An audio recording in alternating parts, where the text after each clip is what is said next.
안녕하세요. 네. 아마 여기 계신 분들은 20개 정도 나오실 분들이죠. 24개 중에서. 아마 그렇지 않을까 싶어요. 그 이상 나오지 않을까 싶은데요. 한 22개? 네. 공간정보법은 다 맞으실 테고, 등기에서 한두 개 정도 아마 나가실 거예요. 네, 어렵긴 합니다. 등기법이 워낙 어려운 법이라서. 근데 만점짜리가 굉장히 많이 나오세요. 생각보다. 만점짜리가. 네. 네? 한 사람이라고요? 아니요. 그 해. 네. 물론 그분들은 민법 점수도 같이 나와요. 민법은 등기법 만점 정도 되실 거면 민법 한 90점대가 아마 나올 겁니다. 네. 그래서 만점이 생각보다 많이 나와요. 등기법이. 네. 학원별로 한 너댓 분씩은 나오는 것 같던데, 여기는 인원이 많으니까 한 대여섯 분 정도 나오지 않을까 싶은데요. 304조. 오늘은 이제 지적을 빨리 끝낼 생각이에요. 지적은 뭐 나올 게 너무 뻔해서, 네, 그래서 지적은 뭐 틀리는 경우가 거의 없습니다. 그래서 지적은 오늘 가능하면 다 끝낼 생각이고요. 좀 노력은 할 겁니다. 오늘 다 끝낼 걸로. 그 다음에 이제 등기법은 좀 상세하게 설명을 할 생각이에요. 등기법을. 시작을 하겠습니다. 304쪽을 보시면, 문제는 다 못 풀고요. 오늘 다 끝낼 테니까 한 40%, 35%에서 40% 정도 푸시면 될 것 같아요.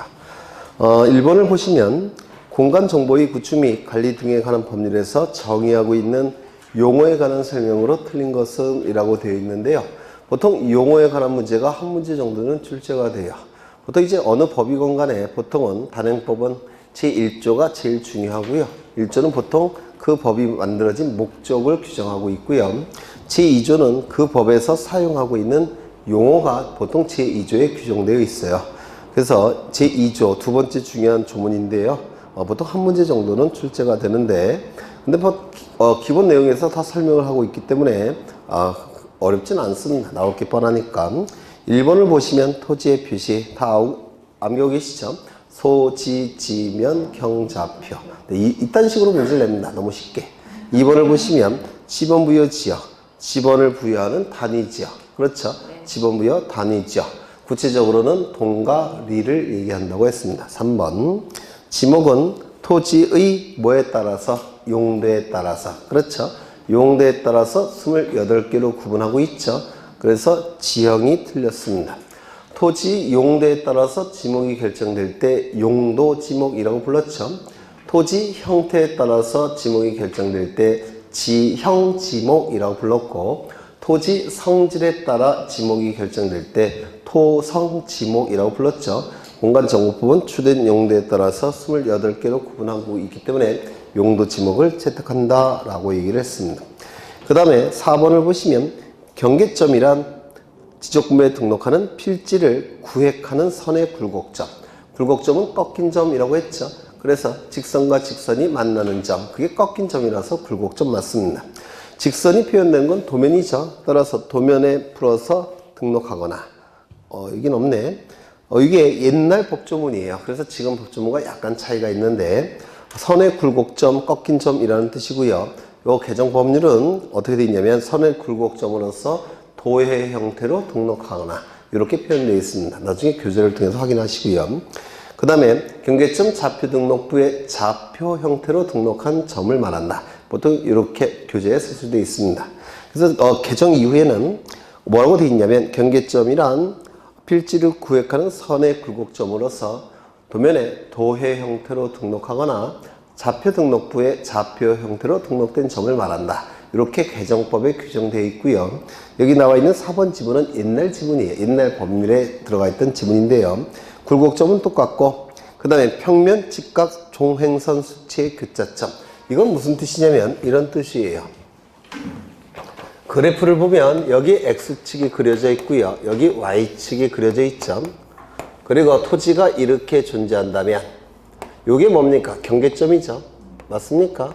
이 경계점을 부호가 부여되어 있고, 그 다음에 이걸 좌표로 표현할 수 있다고 그랬죠. 이렇게 아까 그린 거대로예요. 이렇게 X좌표, Y좌표 이렇게 구획되어 있을 겁니다. 그럼 이 점을 보시면 여기가 1,1이라고 하고 여기가 1이라고 한다면 이 좌표값이 얼마인가요? 2,1이죠. 맞습니까? 그럼 이 좌표값은 이렇게 구해지는 겁니다. 2,1 이렇게.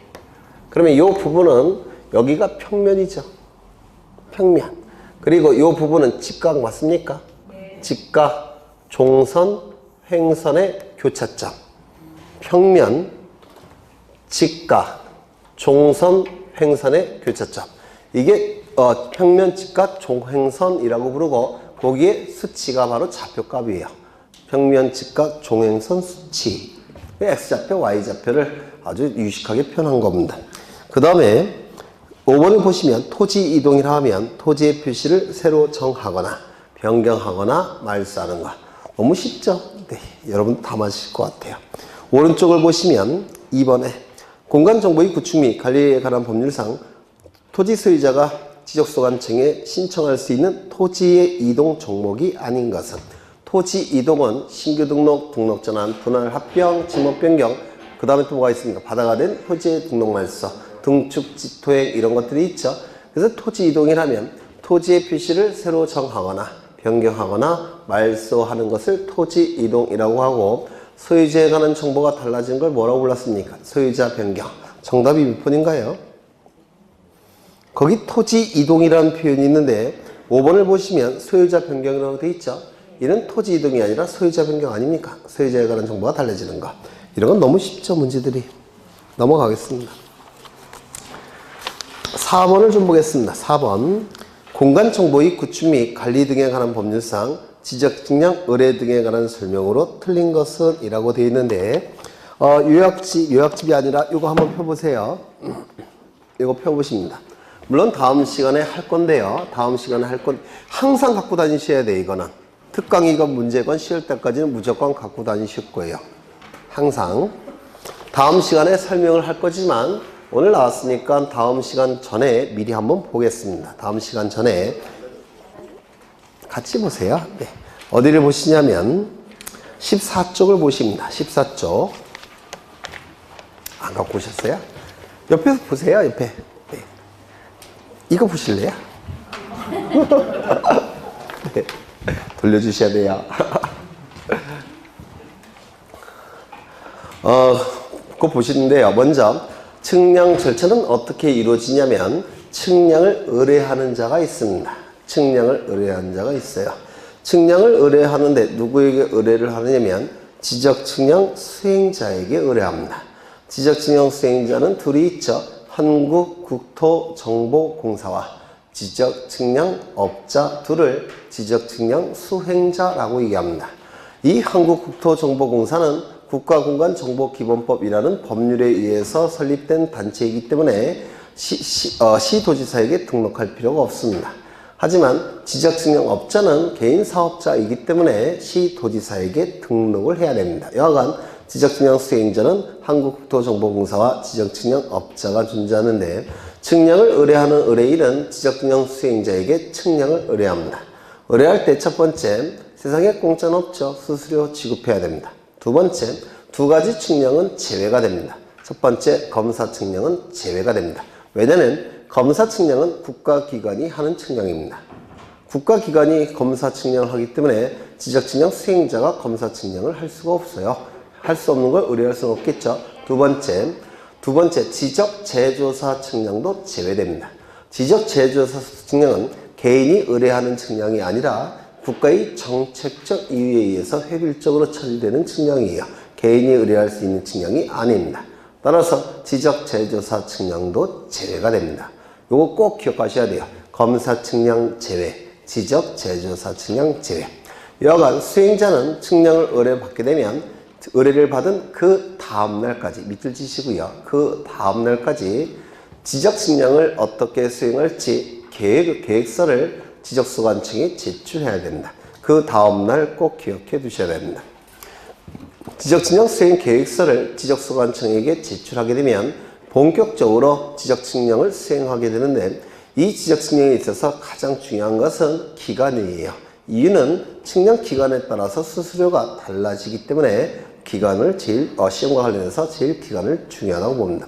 이때의 기간은 의뢰인과 수행자 간에 합의를 하는 경우가 있을 겁니다. 합의를 하는 경우에는 합의기간의 4분의 3은 측량기간으로 사용하고 합의기간의 4분의 1은 검사기간으로 사용합니다. 따라서 합의가 이루어지는 경우를 합의 업무라고 불러요. 합의 업무의 경우에는 합의기간의 4분의 3은 측량기간, 합의기간의 4분의 1은 검사기간으로 사용합니다. 그런데 의뢰인과 수행자 간의 기간을 합의를 못하는 경우가 있어요. 뭐 깜빡하고 못할 수도 있고 그런 경우가 있을 수가 있습니다. 합의가 없는 경우를 대비해서 우리 공간정보법은 측량기간과 검사기간을 딱 정해놓고 있습니다. 이때 이 측량기간은 5일, 검사기간은 4일 딱 정해놓고 있습니다. 이를 일반 업무라고 불러요. 그런데 문제가 뭐냐면 측량을 하기 위해서는 반드시 기준점이라는 게 필요합니다. 제가 예전에 이런 걸 설명드린 적 있죠. 이 토지를 측량하기 위해서는 측량기구가 있어야 되고 측량기구는 아무데나 설치하는 것이 아니라 기준점 위에다가 측량기구를 설치한다고 했죠. 그래서 기준점 위에 측량기구를 설치합니다. 이때 이 측량기사가 이 측량을 관측해서 이제 측량이 들어갈 텐데 거리가 한 4, 50m 떨어지면 이 토지를 주변 토지와 구별을 못한다고 했죠. 기억나십니까? 구별하기 위해서 여기다가 뭘 설치한다고 했습니까? 지상 경계점에 경계점 표지를 설치한다고 했는데 이거 기억나십니까? 그러면 경계점 표지가 설치가 되면 이제 경계점 표지를 관측해서 각도가 구해지면 사인 세타, 코사인 세타, 탄젠트 세타 즉 삼각 함수를 이용해서 요 거리를 구해낸다고 했는데 기억나십니까? 이게 바로 요 경계라고 말씀을 드렸습니다. 그래서 이 경계가 구해지면 이제 도면 위에 그리게 될 겁니다. 이런 식으로 측량을 하게 돼요. 그렇죠? 그렇다면 이 토지를 측량할 때 합의가 있는 경우 있을 때 합의 기간의 4분의 3은 측량 기간, 합의 기간의 4분의 1은 검사 기간이라고 했죠. 그런데 합의가 없는 경우를 대비해서 공간정보법은 측량 기간과 검사 기간을 딱 정해놨다고 했죠. 그래서 합의가 없는 경우에는 이 토지의 측량 기간은 며칠이냐면 5일입니다. 이 토지의 검사 기간은 며칠입니까? 4일입니다. 그런데 문제는 뭐냐면 이 토지를 측량하기 위해서는 이 주변에 뭐가 필요합니까? 기준점이라는 게 필요합니다. 그래야지만 측량기구를 설치할 수 있기 때문에 그렇습니다. 그런데 이 토지 주변에 기준점이 아예 없거나 모자른 경우가 있습니다. 뭐 이해의 편의를 위해서 없다고 예를 들겠습니다. 측량 기준점이 없어요. 없다라고 한다면 측량할 수 있습니까? 없습니까? 없습니다. 측량 기준점이 없다면 측량이 불가능해요. 그러면 측량하기 위해서는 어떻게 해야 됩니까? 측량을 거부해야 됩니까? 그럴 수는 없어요. 어떻게 해야 되겠습니까? 기준점을 설치한 다음에 측량 들어가야 됩니다. 맞습니까? 기준점을 설치한 다음에 측량에 들어가야 돼요. 만약에 이 토지가 규모가 아주 큰 토지라고 한다면 기준점이 많이 필요합니다. 그리고 규모가 작은 토지라고 한다면 기준점이 조금 필요해요. 그렇죠? 그러면 이 기준점은 토지의 규모에 따라서 달라지게 되는데요. 만약에 기준점이 이만큼 필요하다면 설치해야 되겠죠? 그럼 이 기준점을 설치할 때 시간이 걸리겠습니까? 안 걸리겠습니까? 걸리겠죠? 그러면 이거 설치하느라고 이 기간 다 써버리면 정작 토지를 측량할 수 없게 돼요. 맞습니까? 따라서 이 측량 기간에 기준점을 설치하는 기간을 더해줘야 됩니다. 기준점을 설치하는 기간을 따로 더해줘야 돼요. 두 번째, 기준점이 설치가 됐다면 제대로 설치됐는지 검사도 해봐야 되겠죠? 맞습니까? 검사하는 기간도 필요합니다. 아무데나 설치할 수는 없으니까. 그래서 검사를 해야 되는데 그 검사하는데도 기간이 걸려요. 따라서 여기다가 검사 기간도 더해줘야 됩니다. 여기까지 이해가 되십니까? 되시죠? 그러면 이 기준점은 보통 하루에 4점 정도 설치할 수가 있고 하루에 4점 정도를 검사할 수 있답니다. 그래서 4점 정도 설치하면 하루가 지나가 버리고 4점 정도 검사하면 하루가 지나간대요. 보통. 그러면 기준점이 15점을 설치해야 된다면 이 기간에 며칠을 더해줘야 되겠습니까? 15점을 설치한다면 4, 4, 16이니까 한 4일 정도 걸려야 될 겁니다. 맞습니까? 그래서 15점까지는 무조건 4일을 여기다가 더해주는 겁니다. 15점까지는. 그 다음에 4점마다 하루 정도가 걸린대요. 4점마다. 그러면 여기가 15점이니까 16점, 17점, 18점, 19점 이렇게 얘기하죠. 이 기준점은 개수라고 표현 안 해요. 기준점이라고 해서 1점, 2점 이렇게 표현합니다. 그러면 4점 정도 설치할 때 하루 정도가 더 걸리니까 요 4일에 4점에 하루씩을 여기다 더해줘야 됩니다. 이거 이해가 되십니까? 그러면 4점을 더 설치해야 된다면 4점 설치할 때마다 며칠 더 걸린다고요? 하루. 이렇게 여기다가 더해줘야 됩니다. 그러면 이 토지 주변에 만약에 10점을 설치해야 된다면 그러면 15점까지는 무조건 4일을 더해주는 겁니다. 무조건. 그러면 10점을 설치해야 된다면 여기에 뭐가 들어가야 되겠습니까? 4일. 그 다음에 여기도 4일. 그러면 측량 기간이 며칠 걸리는 겁니까? 9일. 검사 기간은 8일이 걸릴 겁니다. 만약에 기준점을 18점을 이 토지 주변에 설치해야 된다면 그러면 며칠이 걸리는 겁니까? 17점을 설치한다면 4일 플러스 하루니까 5일을 여기다 더해줘야 돼요. 검사도 해봐야 되겠죠? 검사도 4일 하루니까 여기다가 5일을 더해야 됩니다. 측량 기간은 며칠일까요? 네? 10일. 검사 기간은 9일. 만약에 기준점이 여기 19, 20, 21, 22. 22점을 설치해야 된다는 겁니다.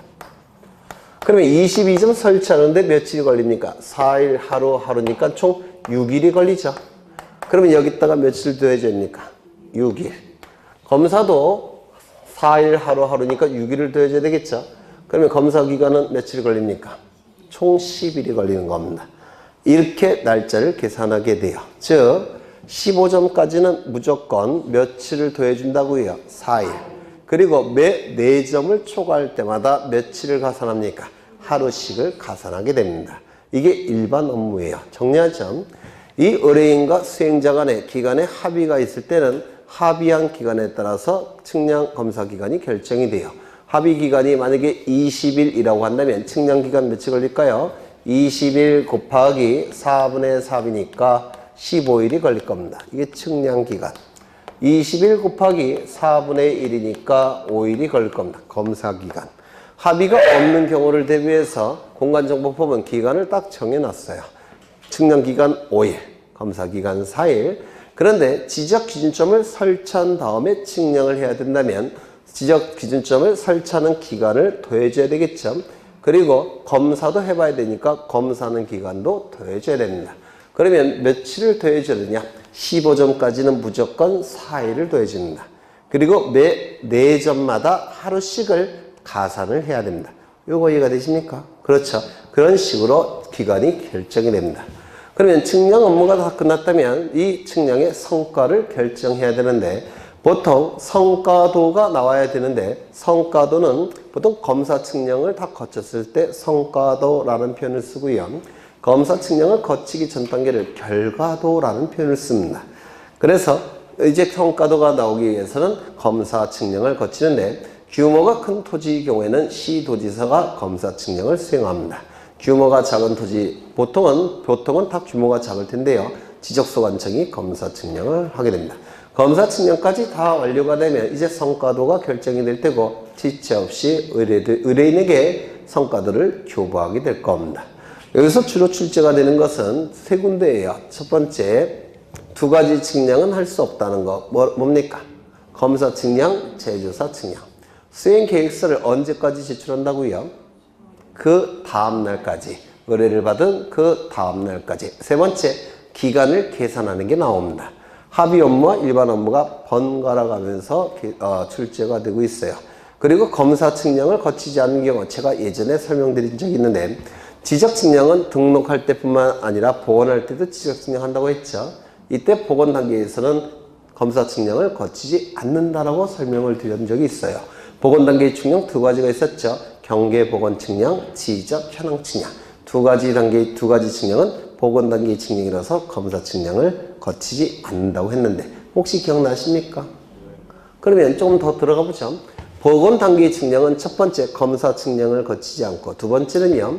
등록할 때와 같은 방법으로 측량하고, 세 번째, 면적 측정 원칙적으로 하지 않고, 네 번째, 지적 정리도 원칙적으로 하지 않는다. 이렇게 설명을 드렸는데, 네, 그건 나중에 또 보실 거예요. 네, 괜찮아요. 안 놔도.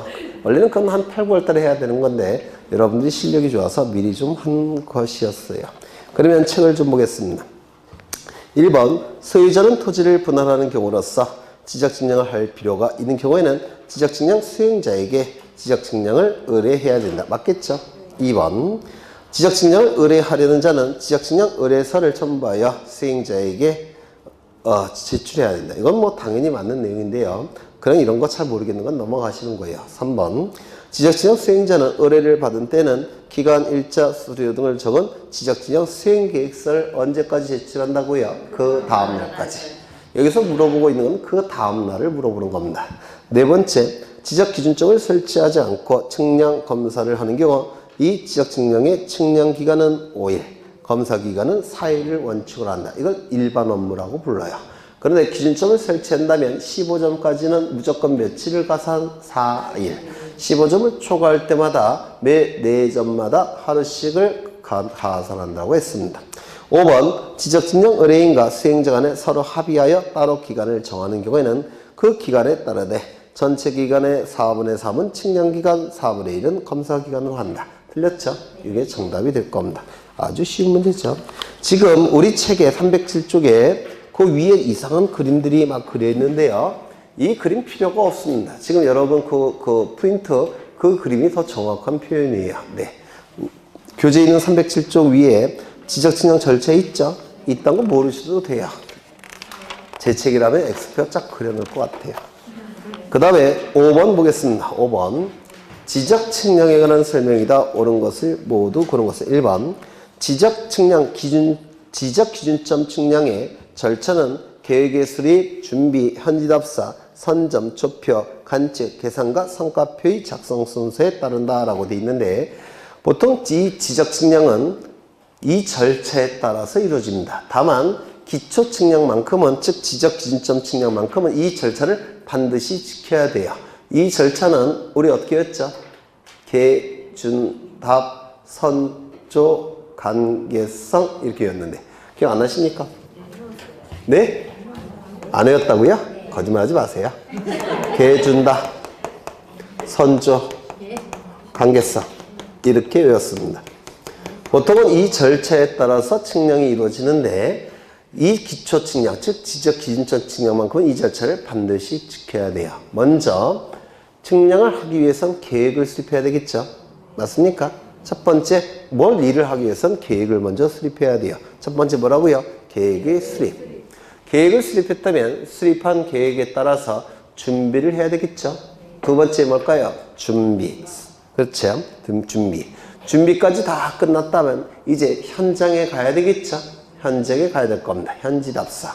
개, 준다, 동그라미 치십니다. 먼저 계획을 수립하고 수립한 계획에 따라서 준비를 할 테고 준비가 이루어졌다면 이제 준비물을 가지고 현장에 가야 될 겁니다. 현지답사. 개, 준다. 그러면 현장에 갔다면 이제 측량기구를 설치해야 되는데 측량기구는 아무데나 설치하는 게 아니죠.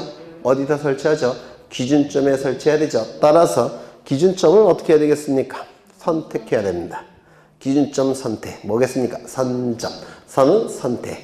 점은 기준점이라는 뜻이에요. 현장에 가서 이제 측량기구를 설치해야 될 기준점을 선택해야 합니다. 기준점이 이제 여기에 선택이 됐습니다. 기준점이 선택됐다면 이제 측량기구를 설치하겠죠. 측량기구를 설치해서 이 토지를 관측을 해야 되는데 주변 토지와 구분이 돼야 안 돼요. 안 되니까 구분하기 위해서 뭘 설치했습니까? 경계점 표지를 설치했죠. 여기다 경계점 표지를 만들지 않았습니까? 맞죠? 이 경계점 표지를 만드는 것을 조표라고 불러요. 만들 조자고 표지라는 뜻이에요. 경계점 표지를 만들어야 됩니다. 그래야지만 구분할 수 있고 관측할 수 있다고 했죠. 조표. 조는 만들 조, 표는 표지.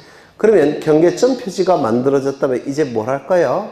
측량기구를 통해서 경계점 표지를 관측할 겁니다. 맞습니까? 관측을 하게 되면 뭐가 구해진다고 했습니까? 요 각도. 이 각도를 가지고 삼각함수를 이용해서 뭘 합니까? 계산을 할 겁니다. 그러면 계산치가 나오겠죠? 그걸 가지고 표로 작성합니다. 성과표 작성. 그래서 제가 이 그림을 써먹으려고 이거 그려드린 거예요. 이거 다시 맨 처음에 뭐라 한다고요? 계획 수립한 계획에 따라서 준비가 됐다면 현지 답사, 계준답. 그러면 답사 가서 이제 뭘 합니까? 기준점을 선택해야 되겠죠? 선점, 기준점 선택. 기준점이 선택이 됐다면 거기다가 측량 기구를 설치하고 이제 토지 경계점에 뭘 만듭니까? 경계점 표지를 만들겠죠? 조표, 만들죠? 표지할 때 표. 그러면 선조가 되는 겁니다. 선조, 선점, 조표, 선조. 그러면 경계점 표지가 설치가 됐다면 측량 기구를 이용해서 관측하겠죠? 관측이 되면 각도가 나오죠? 각도를 가지고 삼각함수를 이용해서 계산합니다. 계산이 됐다면 표가 작성이 돼요. 성과표 작성. 되셨습니까? 계준답, 선조, 관계성 이렇게 외우시는데요. 이게 외우지 못해도 이게 시간의 흐름에 따라서 진행되고 있기 때문에 틀릴 가능성은 별로 없다고 보여져요. 아직 시간도 많으니까 꼭 외워두셔도 좋을 것 같아요. 계준답, 선조, 관계성이라고 외우십니다. 2번. 지적 측량 수행자가 측량을 의뢰받은 때는 수행계획서를 언제까지 제출한다고요? 그 다음 날. 맨날 물어보는 지문이에요. 세 번째. 경계보건 측량은 지상 건축물 등의 현황을 지적도 임야도에 등록된 경기와 대비하여 표시하는 데 필요한 경우에 시행한다. 이거 여러 번 강조했죠. 이때 하는 측량을 뭐라고 했습니까? 지적 현황 측량이라고 했죠. 지적 현황 측량. 제가 예전에 상세하게 설명드린 적이 있어요. 경계보건 측량과 지적 현황 측량은 그림을 통해서 설명드린 적이 있습니다.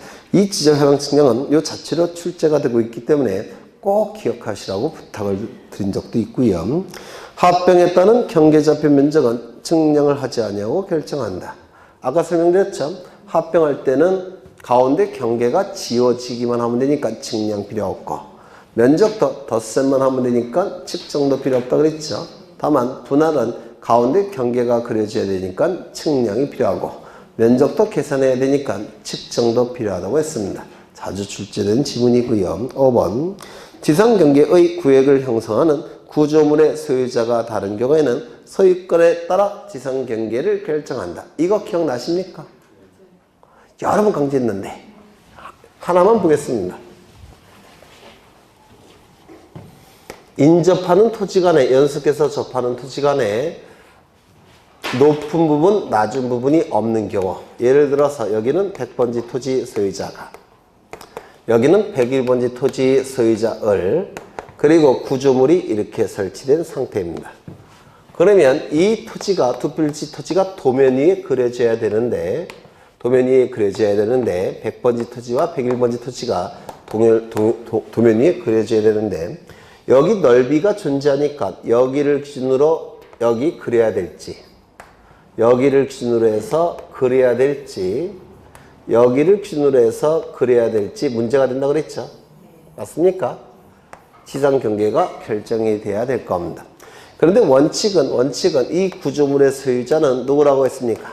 갑이 절반, 을이 절반씩 소유한다라고 민법에 규정되어 있다고 그랬죠. 따라서 지상 경계는 어디를 기준으로 결정돼야 된다고 했습니까? 중앙. 그렇죠. 중앙을 기준으로 지상 경계가 결정돼야 된다고 했습니다. 기억나십니까? 그런데 만약에 이 구조물의 소유권이 갑이 가지고 있다면, 이것이 갑소유라고 한다면 경계는 어디를 기준으로 결정한다고 했습니까? 여기. 그렇죠. 만약에 을 소유라고 한다면 경계는 어디를 기준으로 결정한다고요? 여기. 그렇죠. 이를 뭐라고 표현했습니까? 소유권에 따라 경계를 결정한다 라고 했는데 기억나십니까? 네. 그러면 이 지문은 맞았습니까? 틀렸습니까? 맞는 지문이 되는 겁니다. 굉장히 쉬운 문제예요. 정답은 3번이 될 테고 넘어가겠습니다. 8번을 보겠습니다. 8번. 8번을 보시면 공간정보의 구축 및 관리 등에 관한 법령상 지적 측량을 실시하여야 할 대상으로 틀린 것은 1번 지적 제조사법에 관한 특별법에 따른 지적 제조사 사업에 따라 토지 이동이 있는 경우로서 측량을 할 필요가 있는 경우, 이를 지적 제조사 측량이라고 하는데요. 도면이 지적도나 임야도가 분할과 합병이 반복이 되다 보면 도면이 굉장히 지저분해져요. 그렇겠죠? 분할과 합병이 반복이 되다 보면 도면이 지워졌다가 그려졌다가 지워졌다가 그려졌다 하다 보니까 지저분해집니다. 그래서 경계가 불분명해지는 경우가 있어요. 분할과 합병을 반복하다 보면. 그러면 경계가 불분명해지니까 공시능력이 떨어집니다. 따라서 나라에서는, 국가에서는 이 토지에 관한 정보를 일체적으로 재조사하게 됩니다. 재조사해서 다시 그리게 되는데, 이때 하는 측량을 지적 제조사 측량이라고 불러요. 이 지적 제조사 측량은 국가의 정책적 이해에 의해서 이루어지고 있기 때문에 개인이 의뢰할 수 없는 측량이라고 말씀을 드렸고요. 2번, 지적 측량 수행자가 실시한 성과에 대해서 지적소관청이 검사를 위해서 측량을 하는 경우, 이걸 검사 측량이라고 부를 겁니다. 3번 때문에 이 8번 문제를 보는 건데요. 연속 지적도에 있는 경계점을 지상에 표시하기 위해 측량을 하는 경우, 요거 때문에 지금 보는 겁니다. 여기는 하나의 지번부여지역이고요. 아이고, 이상하게 그렸다. 여기는 하나의 지번부여지역입니다. 하나의 지번부여지역인데, 이 안에는 예를 들어서 9장의 도면이 있습니다. 이렇게 9장의 도면이 그려져 있어요. 그런데 이 9장의 도면은 이게 차곡차곡 쌓여 있겠죠. 그러면 이거를 펼쳐야지만 이 전체 하나의 지번부 지역에 있는 토지들의 모양을 볼 수 있겠죠. 맞습니까? 그런데 이 도면이 컴퓨터 파일 형태로 이루어진 경우에는 연속 지적도라는 걸 쉽게 만들 수가 있어요. 즉 컴퓨터 파일 형태니까 파일을 붙여버리면 돼요. 붙여서 연속 지적도라는 걸 만드는데요. 그러면 이 전체를 하나하나의 지적도를 컴퓨터 파일 형태의 지적도를 하나로 이렇게 딱 붙여놓은 것이 연속 지적도예요. 컴퓨터 파일 형태를. 그러면 연속 지적도를 만들기 위해서는 측량이 필요할까요? 필요 없을까요? 다시요. 한 장의 이 도면들 한 장 한 장을 그릴 때는 측량을 통해서 이 도면을 만듭니다. 그런데 이런 한 장 한 장의 도면이 이미 만들어졌다면 이걸 컴퓨터 파일 형태로 만들어진 것을 합쳐놓은 것이 연속 지적도예요. 그렇다면 연속 지적도를 그리기 위해서 측량이 필요할까요? 필요 없을까요? 필요 없습니다. 기존의 컴퓨터 파일 형태의 도면을 그냥 붙여놓은 것에 불과해요. 따라서 연속 지적도를 그리기 위해서는 측량이 필요 없습니다. 여기까지 되셨습니까? 두 번째, 그렇다면 연속 지적도는 측량을 통해서 만들어진 도면이 아니기 때문에 연속 지적도를 가지고 측량에 활용할 수 있을까요? 없을까요? 없습니다. 측량을 통해서 만들어진 게 아니죠. 단지 컴퓨터 파일 형태의 지적도가 합쳐진 것에 불과하죠. 붙인 거예요, 그냥. 그러니까 측량에 활용할 수도 없습니다. 측량을 통해서 연속 지적도가 만들어지는 것도 아니고 연속 지적도를 가지고 측량에 활용할 수도 없다는 겁니다. 그러면 이 지문은 맞았습니까? 틀렸습니까? 틀렸습니다. 연속 지적도에 있는 경계점을 지상에 표시하기 위해서 측량하지 못합니다. 연속 지적도는 측량에 활용할 수가 없기 때문에 그렇습니다. 그래서 이 연속 지적도는 나중에 설명을 다시 상세하게 드릴 텐데요. 시험에 나올 가능성이 여전히 대단히 높은 장부예요. 그 다음에 네 번째, 지상 건축물 등의 현황을 지적도, 임야도에 등록된 경계와 대비하여 표시하기 위해 측량을 할 필요가 있는 경우, 이걸 지적 현황 측량이라고 했죠. 이 지적 현황 측량은 반드시 암기하셔야 됩니다. 그 다음에 다섯 번째, 도시 및 주거환경정비법에 따른 정비사업 시행지역에서 토지 이동이 있는 경우로서 측량을 할 필요가 있는 경우, 이건 뭘까요? 바둑판 모양의 토지로 바뀔 때는 무슨 측량을 한다고 했습니까? 혹시 기억하십니까? 기억을 못 하시는군요. 네. 토지들이 난개발이 된 토지들이에요. 이렇게 난개발이 된 토지들입니다. 그런데 이 지역에 도시개발 사업이 시행이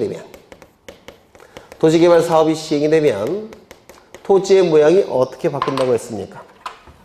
바둑판 모양의 토지로 바뀐다고 했죠? 기억나십니까? 네. 처음이라서 그래요. 그러면 바둑판 모양의 토지로 바뀌니까 첫 번째 행정구역은 안 바뀌어요. 왜냐면 토지가 이사가지 못하니까. 두 번째 지번이 바뀔까요? 안 바뀔까요? 바뀌죠? 왜? 토지의 개수가 달라지니까. 그 다음에 지목도 대부분 바뀝니다. 도시개발 사업이 이루어지니까 대지가 되는 토지들이 많아지게 돼요. 세 번째 경계는 바뀝니까? 경계 바뀌죠? 하얀색에서 파란색으로 바뀌었죠? 경계 바뀝니다. 경계가 바뀌면 경계가 만나는 점인 경계점도 바뀌고 경계점을 좌표 형태로 표현하고 있는 경계점 좌표도 바뀝니다. 그러면 경계도 바뀌고 좌표도 바뀌면 면적도 당연히 바뀝니다. 맞습니까? 그러면 이렇게 바둑판 모양의 토지로 바뀌게 되면 토지에 관한 정보들을 새롭게 확정해야 된다고 했죠. 이때 면적, 경계, 좌표값만큼은 뭘 통해서 확정해야 됩니까? 측량을 통해서. 이때 하는 측량을 뭐라 불렀습니까? 지적 확정 측량이라고 부릅니다. 그래서 이 토지의 모양이 바둑판 모양의 토지로 바뀔 때 하는 측량이 바로 지적 확정 측량이에요. 그러면 거기에 지문이 도시 및 주거환경정비법에 따라 이런 표현이 있죠. 정비사업 시행지역 이런 표현이 있죠. 이것이 바로 이 사업을 통해서 토지가 바둑판 모양으로 바뀝니다. 이때 무슨 측량을 할까요? 지적 확정 측량. 경지 정리 사업이 이루어지면 토지가 바둑판 모양의 토지로 바뀌겠죠. 농경지 정리 사업. 그러면 논이나 답들이 이렇게 바둑판 모양으로 깔끔하게 이렇게 정리되지 않습니까? 그때 하는 측량이 뭐라고요? 지적 확정 측량 이렇게 얘기하는 겁니다. 그래서 도시개발 사업이 이루어질 때만 지적 확정 측량하는 게 아니에요. 바둑판 모양의 토지로 바뀔 때 그때 하는 측량이 지적 확정 측량이라는 겁니다. 의미가 그렇잖아요. 토지에 관한 정보를 새롭게 확정하기 위해서 하는 측량, 지적 확정 측량. 그 다음에 10번 보겠습니다. 10번. 오늘 안 본 문제도 나중에 문제풀이나 모의고사 또는 뭐 점심 때 어떤 그런 게 다 걸려요. 새로운 문제를 푸는 게 아니라 했던 걸 또 하는 거니까 여러분이 푸셔도 되고 푸시다가 질문하셔도 되고 그런 거 안 하셔도 나중에 문제풀이 하나 또 그럴 때 또 계속 나옵니다. 그래서 이번에는 좀 중요한 거 위주로 제가 선별하는 겁니다. 등기법을 좀 많이 하기 위해서. 네. 이 공간정보법은 틀릴 게 없어요. 10번. 공간정보의 구축 및 관리 등에 관한 법령상 토지의 등록, 지적공부 등에 관한 설명으로 틀린 것은 1번. 지번은 지적소관청이 지번 부여 지역별로 차례대로 부여한다. 맞습니까? 지번은 정확하게는 지번은 지적소관청이 지번 부여 지역별로 북서 기본의 방식에 따라 순차적으로 부여합니다. 그래서 같은 의미예요. 하지만 기존의 지번을 바꿀 때는 이해관계인이 나타나기 때문에 한 단계 더 높은 국가기관의 승인이 필요하다고 했는데 기억나십니까? 따라서 지번을 변경할 때는 지적소관청이 시도지사, 대도시시장의 승인을 받아서 지번 부여지역 전부 또는 일부를 변경한다고 했는데 기억나십니까? 네, 그 두 개를 비교하시면 돼요. 2번. 지적소관청은 도시개발사업 시행 등의 사유로 지번에 결번이 생길 때는 지체 없이 그 사유를 결번대장에 적어 영구히 보존해야 된다. 결번은 결번대장 영구보존. 여러분 강조했죠? 네. 결번은 결번대장이지 지번대장이 아니라고 했죠? 지적공부가 아닌데도 불구하고 영구보존정보라고 했습니다. 그 다음에 4번. 합병에 따른 경계 좌표 면적은 측량을 해서 결정합니까? 아니죠. 가운데 있는 경계를 지워주기만 하면 되니까 측량 필요 없습니다. 경계점을 지워주기만 하면 되니까 측량이 필요 없어요. 또한 면적은 덧셈만 하면 되니까 측량이 필요 없다고 그랬죠. 측정이 필요 없다고 그랬죠. 그래서 합병은 측량 측정을 하지 않는다고 했습니다. 측정도 기억하셔야 돼요. 합병은 측정도 필요가 없습니다. 5번째. 지적 공부를 정보처리 시스템을 통하여 기록, 저장한 경우 관할시도지사, 시장군수, 구청장은 지적 공부를 지적정보관리체계 연구 보존해야 된다. 아까 보셨죠?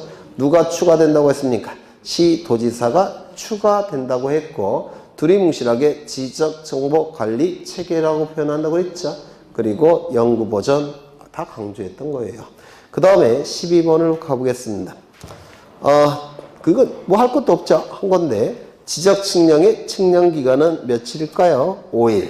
검사 기간은 4일. 다만 지적 기준점을 설치하여 측량 검사를 하는 경우 지적 기준점이 15점 이하인 경우에는 4일을, 15점을 초과하는 경우에는 4일에 15점을 초과하는 몇 개마다? 몇 점마다? 4점마다 하루씩을 가산한다고 했죠. 합의가 이루어지는 경우 합의 기간의 4분의 3은 측량 기간, 4분의 1은 검사 기간. 네, 다 맞으실 거예요. 여기서 좀 조심하셔야 될 게 있는데, 거기 둘째 줄에 지적 기준점이 15점 이하인 경우에는 이란 표현이 있죠. 여기서 이하의 동그라미 치시입니다. 그래서 15점까지는 4일을 무조건 더해주는 겁니다. 15점까지는 이하. 보통 미만이라고 출제합니다. 미만이 아니라 이하예요. 그리고 그 옆에 이하니까 15점 초과라는 단어가 나와야 되겠죠? 네, 초과 동그라미 치시입니다. 이런 거 갖고도 장난을 쳐요. 그냥 장난칠 것 뻔해요. 네, 이거 여러분은 만점 받는다 생각하시면 돼요. 왜요? 그러니까 예전에 15회 때 시험 빼고서는 네, 강사들이 예상치 못한 데서 나온 적이 거의 없어요. 네, 15회 때는 워낙 이상하게 나와서 다 예상을 못했지만 15회를 빼고서는 거의 이상한 데서 나와요. 그 다음에 어디를 보시냐면 14번 보겠습니다. 12번, 13번은 앞에 있는 문제랑 똑같아요. 네, 14번을 보시면 틀린 것은 토지 소유자 등 이해관계인은 지적 측량을 할 필요가 있는 때는 수행자에게 측량을 의뢰해야 된다. 수행자는 누가 있죠? 한국국토정보공사와 지적 측량업자가 있다고 했죠. 한국국토정보공사는 국가공간정보기본법이라는 법률에 의해서 설립된 단체이기 때문에, 즉 국회에서 만든 단체예요. 법률에 의해서 설립됐기 때문에 일개 시도지사에게 등록할 필요가 없습니다. 그런데 지적측량업자는 얘기가 달라집니다. 등록을 해야 돼요. 국토교통부 장관에게 등록한다. OX. 지적측량업자는 국토교통부 장관에게 등록한다. OX. X죠. 누구에게 등록합니까? 시도지사에게 등록합니다. 다른 측량업은 다 국토교통부 장관인데 이놈의 지적측량업만큼은 시도지사에게 등록합니다. 기억해 두셔야 되고요. 2번 지적측량은 기초측량과 세부측량으로 구분한다. 이거 기억나십니까? 맞죠? 네, 제가 그림 그린 적이 있죠? 네. 모르시는 분 혹시 계십니까? 제가 이런 그림을 그렸죠. 이렇게 그렸고 지금 이 토지를 측량하고자 합니다. 이 토지를. 그러면 기준점이 필요하다고 했는데 기준점, 그 기준점은 측량 기구를 설치해야 되니까 기준점이 필요해요. 근데 요즘에 가장 근원적인 기준점이 하나 있습니다. 그 근원적인 기준점을 원점이라고 부른다. 가장 근원이 되는 기준점이라는 뜻이에요. 예전에는 원점이 4개가 있었는데요. 법이 개정이 되면서 하나로 이게 합쳐졌어요. 예전에는 4개가 있었는데 네, 지금은 하나입니다. 이 근원적인 기준점은 경기도 수원시 영통구 원천동 국토지리원 안에 설치되어 있습니다. 이 원점은 경기도에 설치가 되어 있는데 여기다가 측량기구를 설치하고 이 기준점에 경계점 표지를 설치해서 관측을 해서 측량에 들어가야 되는데 이거 관측할 수 있습니까? 없습니까? 없어요. 너무 거리가 머니까. 맞습니까? 따라서 이 기준점 말고 또 다른 기준점이 필요합니다. 그래서 이렇게 설치해 놓습니다. 이 휴전선이고 휴전선 밑에. 이 기준점을 뭐라고 부르냐면 지적삼각점이라고 부릅니다. 이 지적삼각점은 보통 2에서 5km마다 하나씩 설치되어 있습니다. 그러면 이것도 2에서 5km마다 하나씩 설치되어 있으니까 가장 가까운 것이 이게 2에서 5km가 될 수도 있죠. 2에서 5km 정도 떨어지면 이것도 관측이 안 돼요. 따라서 이 기준점 말고 또 다른 기준점이 필요하다고 했습니다. 또 다른 기준점이 필요한데 그 기준점의 이름은 뭐라고 했죠? 지적 삼각 보조점. 이 지적삼각 보조점은 1에서 3km마다 보통 하나씩 설치되어 있습니다. 이것도 1에서 3km마다 설치되어 있으니까 이게 3km 정도 떨어질 수도 있어요. 그래서 이 기준점 말고 또 다른 기준점이 설치되어 있는데 이 기준점의 이름은 뭐라고 했습니까? 지적도의 뿌리가 되는 기준점이라고 해서 지적도군점이라고 불렀습니다. 이 지적도군점은 보통 50에서 300m마다 하나씩 설치되어 있습니다. 이 세 가지를 지적기준점이라고 부릅니다. 지적기준점. 그래서 지적기준점에는 지적삼각점, 지적삼각보조점, 지적도군점이라는 기준점이 존재합니다. 보통 이 삼각점, 삼각보조점, 도군점의 이름은 토지 정보를 수집하기 위한 삼각측량의 기준점이라는 뜻이에요. 아까 삼각형을 이용해서 측량한다고 했죠. 삼각측량의 기준점을 지적삼각점이라고 부르고요. 삼각보조점은 토지 정보를 수집하는 삼각측량의 보조가 되는 기준점이라는 뜻이고요. 요거는 지적도의 뿌리가 되는 기준점이라는 뜻입니다. 이게 그래서 세 가지가 존재해요. 이건 전부 다 원점을 근거로 해서 설치가 되는 겁니다. 원점을 근거로 해서. 그 다음에 이 기준점을 설치할 때도 정확한 위치에 설치해야 된다고 했죠. 따라서 뭐가 필요합니까? 측량. 이를 지적삼각점 측량. 이거는요, 지적삼각 보조점 측량. 이거는요, 지적도군점 측량이라고 불렀습니다. 이 세 개의 측량은 지적 측량의 가장 기초가 되는 측량이라고 해서 기초 측량이라고 부르고, 이 토지의 면적 경계 좌표값을 수집하는 측량을 토지 정보를 세부적으로 수집하는 측량이라고 해서 세부 측량이라고 불렀습니다.